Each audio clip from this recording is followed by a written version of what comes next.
pinagkakaabalahan ni Irene lately. She needs cash. Hinahanap siyang financer. Ito ba? Yeah, that's him. Tinutukan ng baril ng mga kasamahan ni Felix ang mga tao sa birthday party ni Cap kaya nagkatensyon sa mga pagitan nila kaya nag-request na si Cap ng mga pulis na magbabantay sa lugar nila.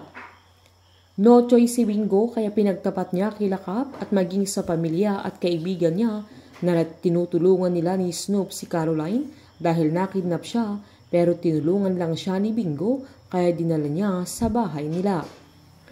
Sa pag-uwi ni Felix ay galit naman si Mang Balong dahil hindi nila nagawang kidnapin si Caroline kaya sinabi naman ni Felix na may plan B sila na si Irene ang magiging target nila na alam ni Felix na mas madali niyang makukuha ang dalaga lalo't kailangan na naman niya ng pera. Saktong dumating naman si Aling Pat kaya nadinig niyang pinakidnap nila si Caroline pero hindi lang sila nagtagumpay. Habang sa pag-uwi ni Caroline ay agad niyang hinanap ang papa niya na giniig pa ni Cindy na busy siya na madami siyang problema na tinanong ng dalaga kung anong problema na mas nainis si Cindy dahil walang kaalam-alam si Caroline sa mga problema nila. Nasakto namang dumating si Wilson na masaya siya nang makita ang dalaga. Hinaharangan ni Cindy si Caroline na binalaan pa niyang kung dadagdag sa stress ng kanyang papa ay wag na niyang sabihin pero giniit ng dalaga na tungkol yun kay Irene at tungkol sa pangingidnap sa kanya. Sa pag-uwi naman nila Lola Nene sa bahay nila ay naunibago siya dahil wala na si Caroline na maging si Bingo ay pilit niyang tinatago na namimiss niya ang dalaga. Giniit pa ng matanda na baka bigla siyang bumalik sa bahay nila dahil baka mamiss niya din sila. Pinakita ni Caroline ang phone ni Irene sa papa niya na andoon ang larawan ni Felix na kidnapper niya.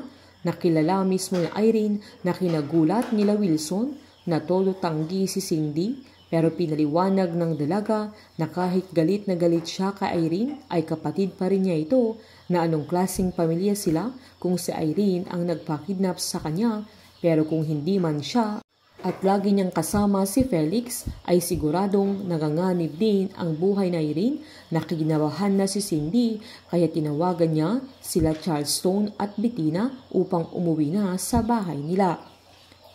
Saktong nakipagkita naman si Irene kay Felix dahil uutang na naman siya ng 1 milyon na kahit hindi pa niya nababayaran lahat ng utang niya kay Felix. Tumawag naman si Mang Balong kay Felix at nag-go signal na siya sa plan B nila kaya iisahan ni Felix sa Irene na pupuntahan nila ang lender para kumuha sila ng 1 milyon na pumayag naman ang dalaga pero dinala siya sa isang abandonadong building na malayo sa mga kabahayan na sinabihan ni Mang Balong si Felix na antayin siya doon.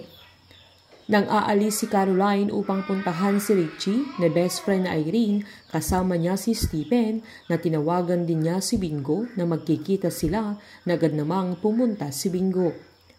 Halos ayaw payagan ni Wilson ang dalaga lalo't nalaman niyang nakidnap na siya pero pinasigurado naman ni Stephen na pinasamahan sila ng mga parents niya ng mga bodyguards para masigurado ang kaligtasan nila ni Caroline.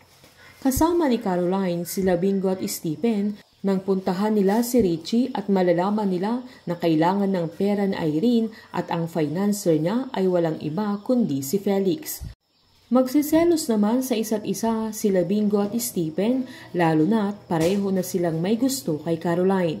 Mapapatunayan naman ni Wilson na karapat-dapat si Caroline na papalit sa kanya bilang chairman ng GLC pero hahadlangan nila Cindy, Bettina, Irene at maging si Gina. Painit ng painit ang mga tagpo, sabay-sabay po nating subaybayan ang advance episode ng Can't Buy Me Love dito po sa aking channel. Patuloy lamang pong manood at mag-subscribe para ma-update po kayo sa mga susunod na episode. Marami pong salamat.